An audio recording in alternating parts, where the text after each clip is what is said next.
they have another Quran and they don't share the same Quran as we do. And he also said that they believe in 12 Imams who has the same attributes as God. And he continued. He was indoctrinated me with hatred towards Shiism and Shia Muslims. And I met my Ustad, Farsad. And I was attending his lectures at home. And I was asking him about why Ali ibn Abi Talib has the right to be the first rightly guided successor after Rasulullah.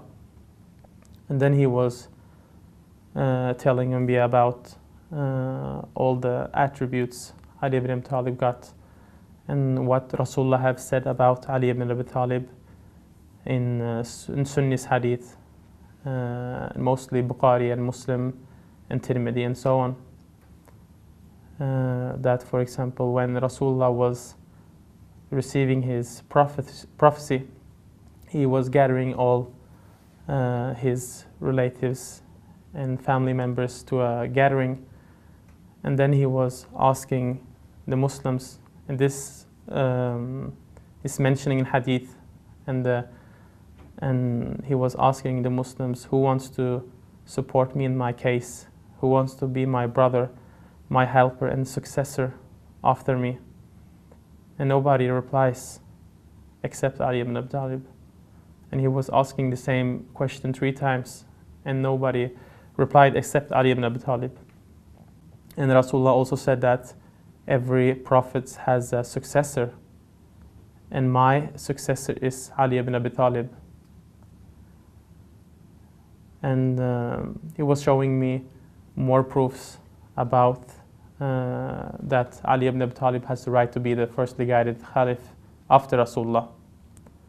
And I was always believing that Rasulullah was leaving behind 2 things after him, and that was the Quran and the Sunnah. And he showed me narration that Rasulullah leave behind him 2 things.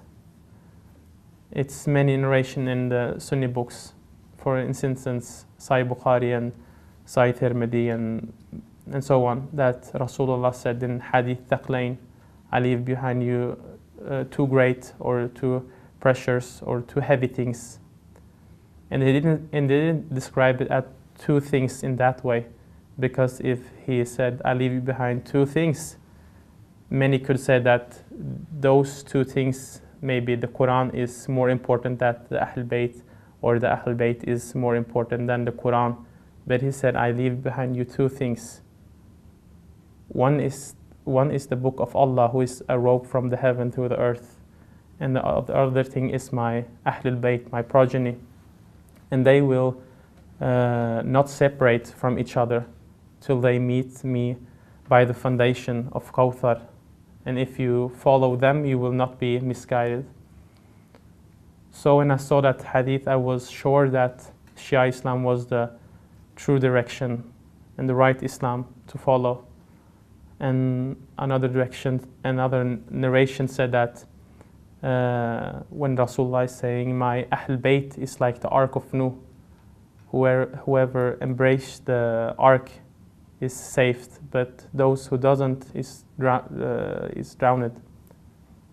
So I was thinking that if I don't accept Ahl Bayt and Ali ibn Abi Talib as those who Ali ibn Talib as the rightly guided successor after Rasulullah,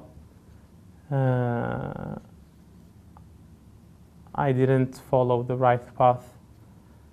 And all the evidence about Ali ibn Abi Talib being the rightly guided Khalifa was so strong that I just have to accept that Shia Islam was the true way.